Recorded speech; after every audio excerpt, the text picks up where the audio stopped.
हमको लगता है हर एक पत्नी ऐसा ही करती है, अपने पति के लिए अच्छे काम के लिए कामना करती है कि वो आगे बढ़ें, अच्छे पोस्ट पे जाएं, अच्छा नाम हो उनका। तो आज आपको कैसा लग रहा है? बहुत अच्छा लग रहा है, बहुत ज़्यादा खुशी है। बहुत खुशी है। तो आपके my name is Shailja Tiwari. हम बहुत ही खुश हैं कि मेरे पापा साइंटिस्ट बने। हम भी उनके जैसा ही साइंटिस्ट बनना चाहते हैं। तो आज जो आपका पापा का नाम रोशन हुआ है, पूरे प्रदेश में नाम रोशन हुआ है, तो उस पर क्या कहोगी? हम बहुत ही खुश हैं, मेरे पापा का नाम रोशन हुआ है। हम यही कहेंगे कि मेरे पापा हमेशा आगे बढ़ें और हम भी उनके जैसे ही हमेशा आगे कदम आप क्या बढ़ाएंगे। बनना चाहती हो? इंजीनियर की, डॉक्टर, क्या बनना चाहती हो? साइंटिस्ट। साइंटिस्ट? हाँ। अच्छा, मतलब पिताजी बन गए साइंटिस्ट, तो आप भी बनोगे साइंटिस्ट? हाँ, हम वही बनेंगे क्योंकि जो अच्छा है हम वही बनना चाहते हैं। अच्छा है साइंटिस्ट। हाँ। तो जिस प्रकार से देख लीजिए, सही बात, वो चीज़ हमको आज भी याद है। मैं उस समय हाई स्कूल में था, तो बोले रहे कहें तो रेखा देख के बताएं, कहें तो हरे रेखा में जौन बाटे क्या कहे थी विदेश योग बनतवा। तो उस समय ये लगता था कि अरे कहाँ विदेश है। हम लोगों के लिए विदेश उस समय बम्बई, इलाहाबाद ही विदेश लगता था, क्योंकि गांव से 85 किलोमीटर दूर अगर इलाहाबाद है तो वही विदेश लगता था। आगे और से कंट्री हैं, इधर आप देखेंगे तो वर्ल्ड मैप है, तो ये सब भी देश धरती पे हैं, भरोसा नहीं होता था। लेकिन जब सिलेक्शन हो गया, ऑफर लेटर आ गया, वीज़ा आ गया, तब लगा कि आज वो मैं आभार व्यक्त करने के लिए तो नहीं है। तो नमस्कार दर्शकों, जान लीजिए कि मैं आज मौजूद हूँ प्रयागराज ज़िले में। जैसा कि देख रहे हैं कि अपने प्रयागराज के एक हमारे भाई, बड़े भाई ने अपने प्रयागराज का नाम और उत्तर प्रदेश का जो है नाम रोशन करके इंग्लैंड में जो है साइंटिस्ट के रूप में आज वहाँ पे कार्य करने जा रहे हैं। तो हम इनका पूरा परिचय लेंगे, किस प्रकार से जो है अपना मुकाम हासिल किए हैं और इंग्लैंड में जिस प्रकार से अपना परचम लहराए हैं। तो मैं इनसे पूरी जानकारी लूँगा। भाई, क्या नाम है आपका? मेरा नाम विद्याकांत तिवारी है और मैं जो है धूस गांव का रहने वाला हूं, जो प्रयागराज से करीब 85 किलोमीटर अत्यंत सुदूर दक्षिण में है जो है। तो मैं अपनी पढ़ाई लिखाई वहीं से किया था, हाई स्कूल तक का, क्योंकि वहाँ साइंस के लिए पढ़ाई की कोई सुविधा नहीं थी इंटरमीडिएट की, इसलिए मैं इधर नैनी में आया और यहाँ से अपना इंटरमीडिएट और बीएससी की परीक्षा उत्तीर्ण की बायोलॉजी विषय में। उसके बाद मैं एमएससी बायोटेक्नोलॉजी के लिए एपीएस यूनिवर्सिटी रीवा गया। बायोटेक्नोलॉजी में एमएससी करने के बाद जो है मैं विभिन्न कंपनियों में काम किया। उन कंपनियों में काम करने के बाद बहुत दिन से मैं प्रयास कर रहा था। फाइनली ईश्वर की कृपा से, गुरुजनों के आशीर्वाद से, माता पिता के आशीर्वाद से मेरा फाइनल इंग्लैंड में प्रिंसिपल साइंटिस्ट के पद पर चयन हो गया और मैं वहाँ पर अभी उसी पद में काम कर रहा हूँ। तो जिस प्रकार से देखा जाए कि जो इंग्लैंड में आपका ये सिलेक्शन हुआ है, तो अपने यहाँ जिस प्रकार से जो है, जैसे कि आप बता रहे हैं कि कुराओं के, धूस गांव के रहने वाले हैं, तो क्या कुराओं में जो है आज जिस मुकाम पे पहुँचे, अगर कुराओं में अगर रहते तो क्या मुकाम हासिल हो पाता? मुश्किल तो नहीं था, लेकिन कठिन बहुत था, क्योंकि जो है वहाँ पे साइंस की पढ़ाई के लिए उतनी सुविधाएं नहीं हैं। क्योंकि एमएससी आपको करना है तो बाहर आना पड़ेगा, बीएससी जो भी हैं वो प्राइवेट इंस्टीट्यूट हैं और उतने अच्छे ढंग के क्वालिटी एजुकेशन नहीं मिल पा रहे हैं जो कि होना चाहिए। तो इसलिए मजबूरी में मुझको वहाँ से आना पड़ा और मैं यह कोशिश करता हूँ कि आने वाले समय में जो वहाँ पे रिस्पांसिबल लोग हैं उस चीज़ को वहाँ ले आने का प्रयास करेंगे, तो हमारे जैसे काफ़ी लोग बाहर जाने के लिए अपना सपना साकार कर सकेंगे। तो जिस प्रकार से आप इस मुकाम में पहुंचे हैं, तो आपके परिवार की जो है बैकग्राउंड कैसी थी और जिस प्रकार से जो है आपको बहुत ही दिक्कतों का सामना करना पड़ा होगा, तो आप उनका थोड़ा दर्शकों को बताइए। हाँ, परिवार का उसमें बहुत बड़ा योगदान था, स्पेशली माता पिता का, क्योंकि उस समय आर्थिक स्थिति सही नहीं थी। तो फीस के लिए भी सोचना पड़ता था कि इस महीने की फ़ीस देना है तो संभव हो पाएगा कि नहीं, क्योंकि इस समय मेन जो सोर्स था इनकम का वो गल्ला था। जो खेती होती थी उसी को बेच करके फीस और पढ़ाई की जाती थी, और वो भी इतना आधुनिक सुविधाएं न होने की वजह से इतना ज़्यादा प्रोडक्शन, मास प्रोडक्शन नहीं हो पाता था कि उससे बहुत ज़्यादा अर्निंग हो सके। लेकिन पिताजी इन परिस्थितियों में भी साथ देते रहे, कहीं न कहीं से पैसे का जुगाड़ करके हम लोगों को पढ़ाई के लिए जितना हो सकता था उतना प्रयास करते रहते थे। उनका ये था कि अगर आप लोग पढ़ना चाहते हैं तो मैं एक कृषक हो करके जितना संभव होगा उसको मैं करने की कोशिश करूँगा। उसके बाद जब बड़े भैया लोगों को नौकरी मिल गई तो उन लोगों ने भी काफ़ी योगदान किया, अभी तक योगदान उनका चल ही रहा है। तो इस तरह से काफ़ी दिक्कतों का सामना ये था कि गांव में पढ़ाई के लिए वो सुविधाएं नहीं रहती हैं, लैब नहीं रहती हैं एक्सपेरिमेंट करने के लिए, क्योंकि साइंटिस्ट के लिए सबसे बड़ी ज़रूरी है कि आपको लैब होना चाहिए। आप रिसर्च कैसे करेंगे, आपको लैब नहीं रहेगा।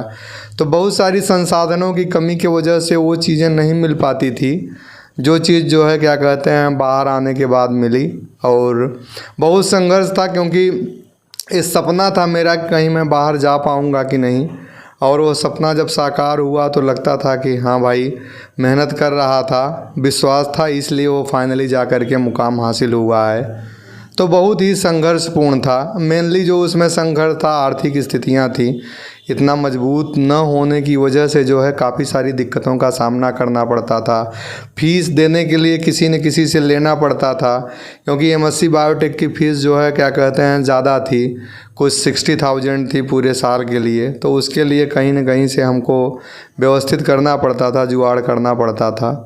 तो इसलिए काफ़ी संघर्षपूर्ण जर्नी रही। तो कितने भाई बहन थे आप, जिस प्रकार से जो है आपका पिताजी जो है पूरे परिवार का खर्चा चलाते थे, और जिस प्रकार से कितने लोग अपने परिवार में थे? हम लोग 7 भाई हैं जो है क्या कहते हैं, बहुत लंबा परिवार है। और सबसे मैं गर्व ये महसूस कर रहा हूँ कि इतना लंबा परिवार होने के बाद भी शायद ऐसे भाई सबको मिलें जो है कि इतना ज़्यादा कोऑपरेशन रहता है, इतना ज़्यादा सहयोग रहता है। आज भी मैं वहाँ साइंटिस्ट हूँ जो है, पैसा भी कमा रहा हूँ, सब कुछ है, लेकिन आज भी वो लोग बोला करते हैं कुछ पैसे की ज़रूरत होगी तो बताइएगा। उनका आज भी योगदान रहता है हमेशा। तो 7 भाइयों में से बड़े भाई जो है प्रिंसिपल हैं बलौदा बाज़ार में, पंडित कमला शंकर तिवारी। उसके बाद जो है प्रधान लिपिक हैं विष्णुदत्त तिवारी। फिर बड़े भैया जो हैं क्या कहते हैं हेड मास्टर हैं जूनियर हाई स्कूल में। उनके बाद जो है पंडित विजय शंकर तिवारी अध्यात्म लाइन में हैं, कथा भागवत का जो है प्रवचन करते हैं। उसके बाद मेरे से जो बड़े हैं डॉक्टर लक्ष्मीकांत तिवारी, वो चंडीगढ़ यूनिवर्सिटी में प्रोफेसर हैं। और उसके बाद मैं हूँ। फिर मेरे जो सबसे छोटे भाई हैं मेरे प्रिय अनुज श्री शिवाकांत तिवारी जी, डॉक्टर शिवाकांत तिवारी, इस समय वो इंटेलिजेंस ऑफिसर हैं अहमदाबाद में। तो इस तरह से हम लोगों का पढ़ाई लिखाई सब पोस्ट ग्रेजुएट हैं। उस पोस्ट ग्रेजुएट में 3 तो PhD हैं जो है। तो इतने गरीबी के बावजूद भी इस तरह की एजुकेशन जो मुहैया कराई गई घर के तरफ से, परिवार के सहयोग से, वो एक काबिले तारीफ़ है। अच्छा, क्या आपके पिताजी अभी भी हैं कि मतलब गुजर गए? नहीं, मैं उनको स्मरण करता हूँ। पिताजी 3 साल पहले ही उनका स्वर्गवास हो गया था जो है। लेकिन जो भी ये देन है उन्हीं की देन है, क्योंकि गांव के लिए इतना जागरूकता किसी के पास नहीं रहता कोई इस उच्च शिक्षा को प्राप्त करे। जो लोगों का यही रहता है कहीं से प्राइवेट BA कर लो, MA कर लो या संस्कृत में डाल दो जो है। लेकिन ये उनका बहुत बड़ा योगदान था कि आप लोग उच्च शिक्षा हासिल करो। और उच्च शिक्षा में भी इंग्लिश मीडियम की जो पढ़ाई है उसको, जबकि वो संस्कृत के पंडित थे, संस्कृत कथावाचन ही करते थे, लेकिन उनका ये था क्या कहते हैं कि ऐसा नहीं है, बाकी भाषाओं के माध्यम से भी विकास हो सकता है। तो इसीलिए उन्होंने हर को कुछ न कुछ करने को दिया। तो जो भाई अध्यात्म हैं पंडित विजय शंकर तिवारी, वो कर रहे हैं क्या कहते हैं, मेरे को उनका था कि आप गीता पाठ किया करिए। उन्हीं की देन से मैं गीता श्रम पाठ आज भी करता हूँ, और मुझको पूरा कंठस्थ हो गई थी गीता जो है। तो इस तरह से जो है क्या कहते हैं काफ़ी उनका योगदान रहा, और उन्हीं का आशीर्वाद रहा कि हम लोग यहाँ तक पहुँचे हैं। तो जिस प्रकार से बताया जाता है कि आपके पिताजी जो है जोशी का कार्य करते थे, बहुत ही विद्वान थे, और जिस प्रकार से आपको वो बोले थे कि जो है आप कहीं ना कहीं एक कहीं दूसरे देश में जाके अपना परचम लहराएंगे। हाँ, कि आपको विश्वास था कि आपके जो पिताजी बोले थे क्या वो उतनी समय सही बोल रहे थे? आपको क्या ऐसा लगा? विश्वास था, लेकिन मुश्किल लगता था, क्योंकि जितने लोगों को ज्योतिष बताते थे सबका सही होता था, लेकिन उन लोगों को जो बताते थे छोटे लेवल की ज्योतिष थी। किसी की भैंस गुम हो गई है, किसी का कुछ सामान चला गया है, तो उनका सच होता था। लेकिन मेरा थोड़ा सपना बड़ा था, विदेश जाना थोड़ा दुष्कर काम था, इसलिए लगता था कि हो पाएगा कि नहीं। शंका नहीं थी, लेकिन ये था क्या कहते हैं कितना समय लगेगा वो सोचता रहता था। तो जिस प्रकार से आप अपने गांव में, धूस गांव में जो है अपना नाम रोशन किए, और जिस प्रकार से लोगों में चर्चा का विषय बना हुआ है, तो उस पर क्या कहेंगे? अब मैं पूरे गांव वालों को धन्यवाद देना चाहता हूं, क्योंकि किसी एक की सफलता नहीं होती है, उसमें बहुत सारे लोगों का सहयोग रहता है। उस सहयोग में हमारी धर्मपत्नी रंजना तिवारी का भी है, क्योंकि जब मेरा सिलेक्शन हो गया था तो उस समय पहले तो ऑफ़र नहीं था, ऑफ़र आ गया तो ये हुआ कि मैं अकेले जा रहा हूँ, ये लोग इधर कैसे मैनेज करेंगे। तो काफ़ी उनका योगदान था, उन्होंने जो है काफ़ी धैर्य का परिचय दिया और मैनेज किया बच्चों को इधर पढ़ाई लिखाई में। बाकी मेरे और घर के जो सदस्य हैं, भतीजे हैं, वो भी काफ़ी हमको मोटिवेट किए, क्योंकि एक बार जब सिलेक्शन हो जाता तो लोग बोलते हैं कहाँ जाओगे छोड़ करके, वहाँ जो है इतना दूर जो है अपना देश छोड़ करके। लेकिन सब भाई सब भतीजे इतना मोटिवेट किए, उनके मोटिवेशन की वजह से मैं वहाँ तक पहुँच पाया। तो जिस प्रकार से जैसे कि आप साइंटिस्ट बने, तो आपको क्या लग रहा है कि जिस प्रकार से लोग तैयारी करते हैं यहाँ पे, इंजीनियर और डॉक्टर सिवा छोड़ के साइंटिस्ट नहीं बनना चाहते हैं, और लोग कैसे साइंटिस्ट बनेंगे उनको थोड़ा बताइए हमारे दर्शकों को। जिस प्रकार से लोग तैयारी करते हैं, हमारे आने वाली पीढ़ी जो है उनको जो है मार्गदर्शन कैसे होगा? बहुत सही आपने सवाल किया। उसमें सबसे यह है कि अगर वो पढ़ाई कर रहे हैं, हाई स्कूल इंटर में हैं, तो पहले डिसाइड करें कि हमको साइंटिस्ट किस फील्ड में बनना है, क्योंकि साइंटिस्ट एक बहुत व्यापक शब्द है, उसके अंडर बहुत सारे साइंटिस्ट आते हैं। स्पेस साइंटिस्ट हो गए, बायोटेक्नोलॉजिस्ट हो गए। तो अगर उस फील्ड में वो आगे बढ़ना चाहते हैं तो सबसे पहले उनको बीएससी करना, high school inter, BSc, MSc, उसके बाद फिर उनको जो है क्या कहते हैं पीएचडी कर भी सकते हैं, नहीं भी कर सकते हैं। अगर उनको जिस फील्ड में मैं हूँ, स्पेशली मैं उसका एग्जांपल लेना चाहता हूँ, तो उसमें उनको पोस्ट ग्रेजुएशन करना पड़ेगा बायोटेक्नोलॉजी में। पोस्ट ग्रेजुएशन करने के बाद उनको किसी न किसी इंडस्ट्री में जो बायोटेक पे कंपनियां काम कर रही हैं उन पे काम करके अच्छा खासा उनको अनुभव लेना पड़ेगा। वो अनुभव लेने के लिए बाहर जो विदेश में अच्छी अच्छी कंपनियां हैं उसके लिए इंटरव्यू देना पड़ेगा। इंटरव्यू 2-3 चरण में होते हैं। उन इंटरव्यू में देने के बाद, उसमें स्क्रीनिंग होने के बाद, फाइनल सिलेक्शन होने के बाद उनका चयन होना जो है संभव होता है। तो इस तरह से उनको पहले ये सब बेसिक्स ज़रूरतें पूरा करनी पड़ेगी, पढ़ाई करना पड़ेगा। उसके बाद असंभव नहीं है, वो भी वहाँ तक जा सकते हैं। तो इसमें तो अनुभव भी मांगता होगा कि किसी कंपनी में जो है कितने साल का अनुभव होता है, तो लोग जिस प्रकार से जो है काम करेंगे तो जब पढ़ेंगे क्या? तो उसके लिए अगर बायोटेक्नोलॉजी में जाएँ, बायोटेक्नोलॉजी की पढ़ाई करना पड़ेगा। जैसा कि मैं बोला कि पोस्ट ग्रेजुएट बायोटेक्नोलॉजी में किए हैं, फिर कंपनी ज्वाइन करेंगे तो उस कंपनी में बहुत सारे लैब रहते हैं। उस जैसे मैं जिस लैब में हूँ, मैं प्रोटीन प्यूरिफिकेशन में हूँ, तो उस लैब में उनको ज्वाइन करना पड़ेगा। ज्वाइन करने के बाद फिर वहाँ पर जो लैब में प्रोजेक्ट चल रहे हैं उसमें उनको अच्छा खासा अनुभव लेना पड़ेगा। अनुभव अलग अलग मशीन चलाने का, मशीनें कैसे ऑपरेट होती हैं, नई नई प्रोटीन्स के रिसर्च का, नए नए जो है आविष्कारों का उनको अनुभव लेना पड़ेगा। उसमें अनुभव अगर उनको अच्छा खासा हो गया तो बाहर की कंपनियों में जाना सरल तो नहीं है, लेकिन थोड़ा आसान हो जाता है। उसके बाद उनको अपनी फ्लुएंसी पे, लैंग्वेज पे ध्यान देना पड़ेगा, क्योंकि गांव में अगर हम 2 सेंटेंस इंग्लिश बोल लेते हैं तो कहते हैं बहुत इंग्लिश बोल लेते हैं। क्योंकि वहाँ पे अगर आप जाते हो तो आपका इंटरनेशनल लेवल पे कंपटीशन होता है। आप कोरांव में हैं तो कोरांव के आसपास जो गाँव हैं वहाँ कंपटीशन रहेगा। फिर आप यूपी में आए तो अदर स्टेट से, कंट्री में आए तो फिर जो है क्या कहते हैं वहाँ आप गए तो फिर जो है बहुत सारे कंट्री के साथ आपका कंपटीशन। मैं आपको अपना अनुभव शेयर करना चाहता हूँ। जिस लैब में मैं काम कर रहा हूँ उस लैब में कोई भी इंडियंस नहीं है। कोई पोलैंड का है, कोई हंगरी का है, कोई यूके का खुद है जो है, कोई जर्मनी का है। इस तरह से डिफरेंट कंट्री के लोग वहाँ काम करते हैं। और वहाँ पर अगर आप जो कुछ मिस्टेक्स करते हो, गलत करते हो, तो उसमें कंट्री का इंसल्ट होता है। The person who is selected from India he is not doing good. वहाँ पे विद्याकांत तिवारी नहीं बोलते हैं, वो कंट्री को बोलते हैं कि the person who was selected from India he is not performing well, hence from the next don't select the Indians. उनका जो है वो होता है। तो इसलिए मैं उनको यही बोलना चाहूँगा कि अगर वो पढ़ाई कर रहे हैं तो अच्छे से पढ़ें और थोड़ा लैंग्वेज पे ये न सोचें कि जननी कि मेरी मातृभाषा हिंदी है। मैं नहीं बोल रहा हूँ कि हिंदी ख़राब है, हिंदी तो आपको वैसे भी आ ही रही है, वो तो आप नहीं सीखेंगे तो भी आ जाएगी। लेकिन अगर आपको साइंटिस्ट बनना है, मेडिसिन का रिसर्च, स्पेशली अंग्रेज़ों के बीच में, तो आपको लैंग्वेज पे कमांड होना चाहिए, फ्लुएंसी होना चाहिए, इंग्लिश का अच्छा खासा ज्ञान होना चाहिए। तो जिस प्रकार से देखिए अभी जो है खोज कर रहे हैं, दवाओं की खोज कर रहे हैं, तो अभी कोरोना जिस महामारी चल रहा है तो उसकी दवा और कैंसर की दवा और जो है अनेक प्रकार की डेंगू की दवा, जिस प्रकार से आप लोग खोज करते हैं तो इस पर क्या कहेंगे, किस प्रकार से खोज करना चाहते हैं? देखिए अभी बहुत सारे दवाएं हैं मार्केट में, चाहे जो भी है दवाएं हैं, लेकिन इतना कारगर नहीं है जितना होनी चाहिए। तो अभी जो कैंसर में काम चल रहा है, रिसर्च चल रहा है कि वैक्सीन उसकी बनाई जाए। वैक्सीन क्योंकि कैंसर अभी प्राइमरी स्टेज में पकड़ा गया तो वहाँ पर क्योर होने का चांस रहता है कि वो ठीक हो सकता है मरीज़। लेकिन अभी जो हमारा वैक्सीनेशन का प्लान है, केवल हमारा ही नहीं, पूरी सारी इंडस्ट्री का, कंपनियों का जो प्लान है वो ये है कि आप ऐसा वैक्सीन बनाओ कि वो बीमारी होने के वैक्सीन यही काम करता है, बीमारी होने के पहले दिया जाता है ताकि आपको वो टीका लग जाए तो बीमारी हो ही ना। तो इसके लिए वो प्रयास चल रहा है कि अच्छे से अच्छे, दो तरह का एम है। एक तो ये है कि जिनको हो गया है वो जल्दी से जल्दी क्योर कैसे हो सके, और दूसरा ये है कि वो हो ही ना, इसके लिए हम बेहतर रिसर्च क्या कर सकते हैं।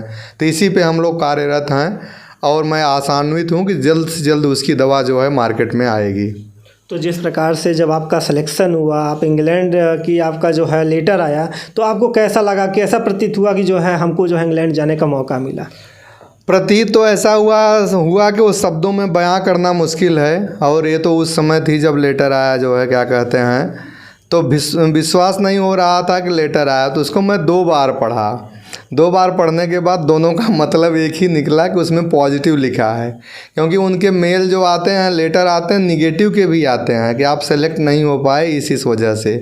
लेकिन जब मेल देखा तो लगा कि हाँ, इसमें तो लिखा है कि you are selected for principal scientist इस डेट से इस डेट तक। उसके बाद जब फाइनल लेटर आ गया पूरा PDF जो है, तब भरोसा हुआ कि हाँ। तो सिलेक्शन से ज़्यादा मुझको खुशी ये थी कि मुझको प्रिंसिपल साइंटिस्ट पोजीशन मिल रही है। क्योंकि बाहर तो बहुत लोग जाते हैं लेकिन अलग अलग काम में, लोग दुबई में हैं, अरब में हैं, लेकिन मुझको खुशी ये होगी कि मैं एक वैज्ञानिक बन के जा रहा हूँ, तो I can do some better other than others. तो इसलिए मुझको बहुत ही ज़्यादा खुशी हुई और उस खुशी में फिर धीरे धीरे चरण बढ़ते गए। और फाइनली उससे ज़्यादा खुशी तब हुई जब वहाँ का जा कर के ज्वाइन कर लिया और अंग्रेज़ों की धरती पे जब कदम रखा तो ऐसा लगता था कहीं वो 1947 वाली भावना तो नहीं है कि भगा देंगे।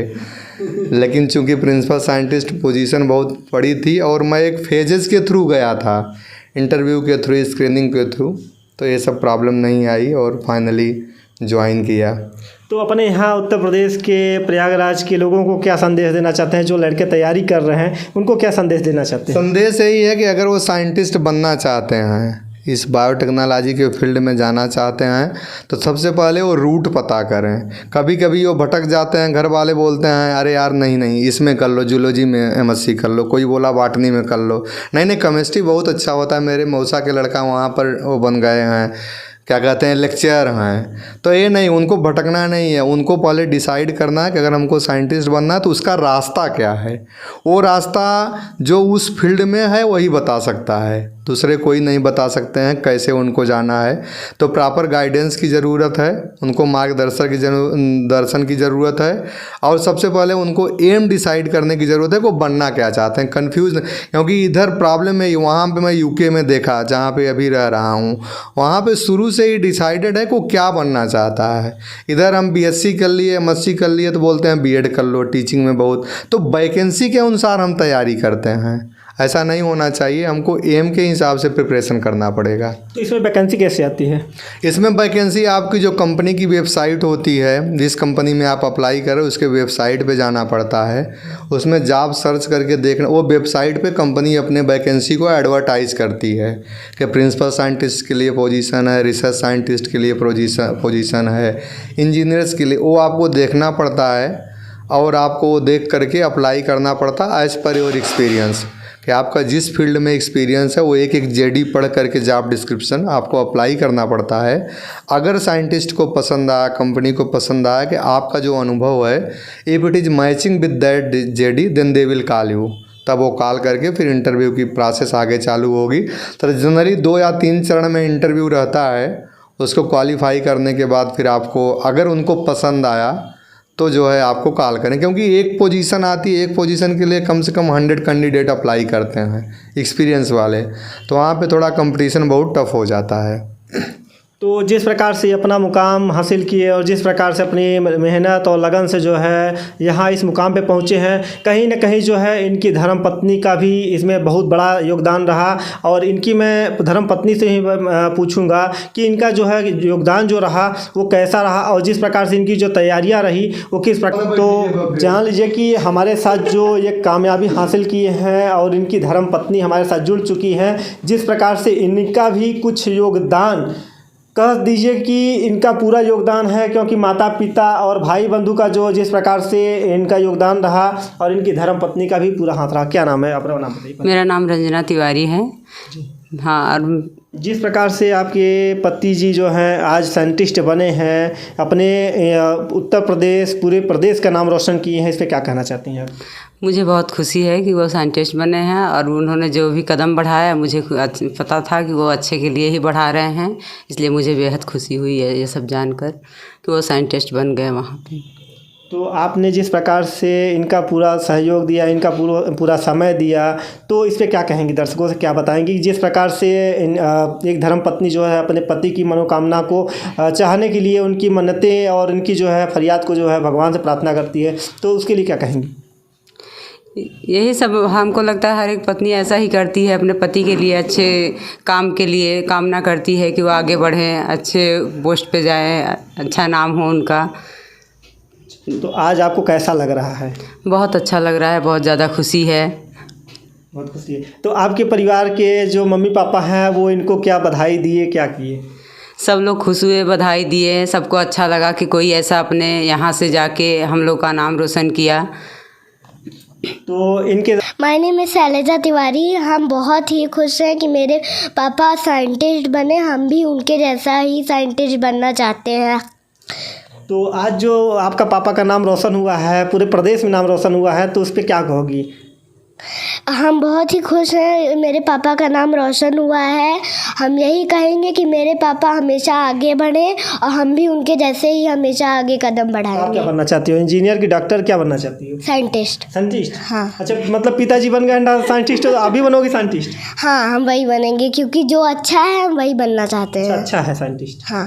तो जिस प्रकार से देख लीजिए कि हमारे साथ इनके भतीजे भी जुड़ चुके हैं। मैं इनसे ही बात कराऊंगा कि इनका क्या नाम है और चाचा की खुशी में क्या बोलेंगे। क्या नाम है आपका? जी, मेरा नाम रविशंकर तिवारी है। मैं ये तो भाई मेरे चाचा ही हैं, तो हमको तो और खुशी होगी।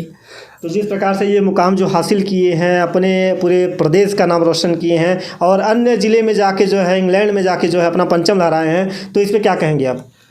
हम लोग तो पहले किताबों में पढ़ते थे भाई इंग्लैंड एक देश है, लेकिन जब से चाचा जी गए हैं उसके बारे में और अच्छे से उसके पूरा डिटेल पढ़ने के लिए और उत्सुक होते हैं हम लोग। खोजने के लिए मतलब गूगल पे डाल के सर्च करते हैं कि इंग्लैंड के बारे में है क्या? हाँ हाँ, बिल्कुल बिल्कुल वैसा। इंग्लैंड की भाषा क्या है? अंग्रेजी है कि हिंदी है कि संस्कृत है, क्या है वहाँ पे?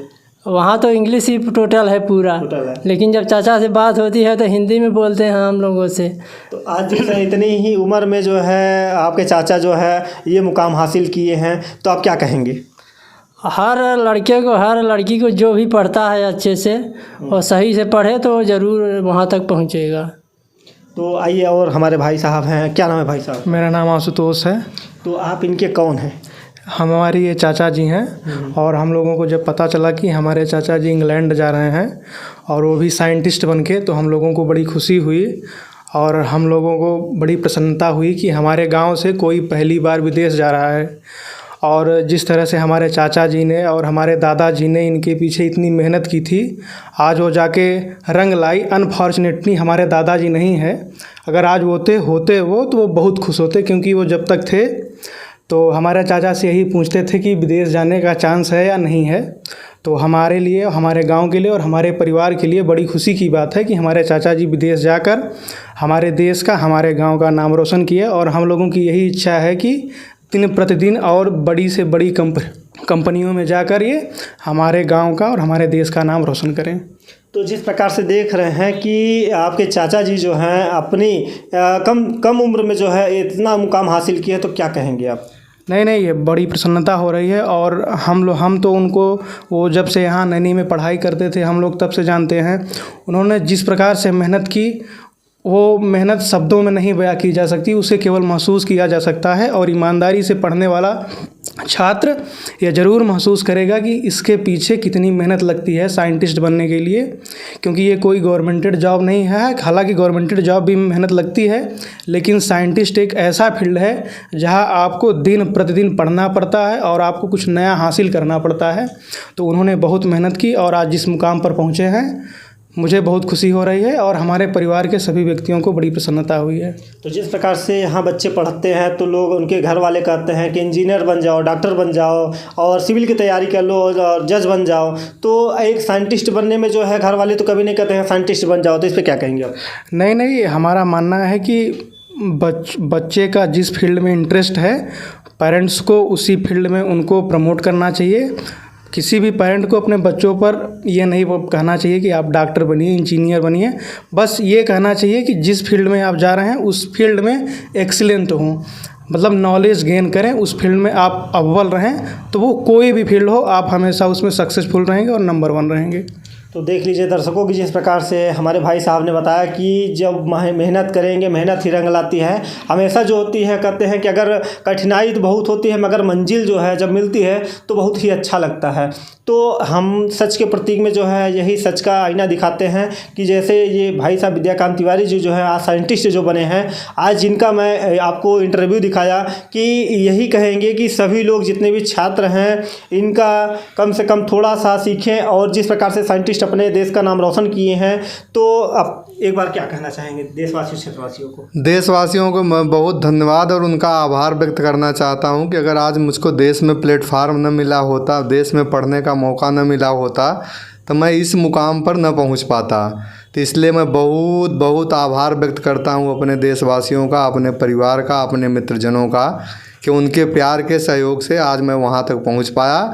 और मेरा यह संकल्प है कि मैं देश के विकास के लिए, देश की जनता के लिए जो अधिक से अधिक सहयोग हो सकेगा, नई से नई दवाओं की खोज हो सकी है, उसके लिए मैं कटिबद्ध और प्रयत्नशील रहूँगा। तो जितने भी छात्र हैं न युवक हैं जो अभी तैयारी कर रहे हैं तो उनके लिए अपने क्या संदेश देना चाहते हैं? उनके लिए संदेश यही है कि वो जिस फील्ड में तैयारी कर रहे हैं उस फील्ड में मेहनत से करें। अगर वो साइंटिस्ट बनना चाहते हैं तो साइंटिस्ट के लिए जानकारी हासिल करें, क्योंकि साइंटिस्ट बनना एक दिन का काम नहीं है कि आज सोचा सुबह जो है साइंटिस्ट का परचम लहरा दिए। उसके लिए उनको कड़ी मेहनत करना है और एक लगन के साथ पढ़ाई करना है और उसके बारे में उनको अधिक से अधिक पढ़ाई करने के पहले जानकारी हासिल करनी पड़ेगी कि साइंटिस्ट बनने के लिए स्टेप्स क्या क्या होते हैं और उन चीज़ों को उनको अमल करना पड़ेगा और उसी पे उनको कार्यरत रहना पड़ेगा। तो आपको हमारी तरफ से बहुत बहुत ढेर सारी शुभकामनाएं और सच का प्रतीक चैनल की तरफ से जो है बहुत बहुत कामनाएं मैं करता हूं कि आप ऐसे ही आगे निरंतर बढ़ते जाइए और देश का और क्षेत्र का नाम रोशन करिए। जी बहुत बहुत धन्यवाद, आप लोगों के लिए विशेष धन्यवाद, क्योंकि आप इस खबर को भी आगे लेके जा रहे हैं जो कि पढ़ने वाले बच्चों के लिए सहायक हो सकती है, मददगार हो सकती है, उनके सपने को साकार होने के लिए मदद कर सकती है। इसलिए आप लोगों का बहुत बहुत आभार, बहुत बहुत धन्यवाद।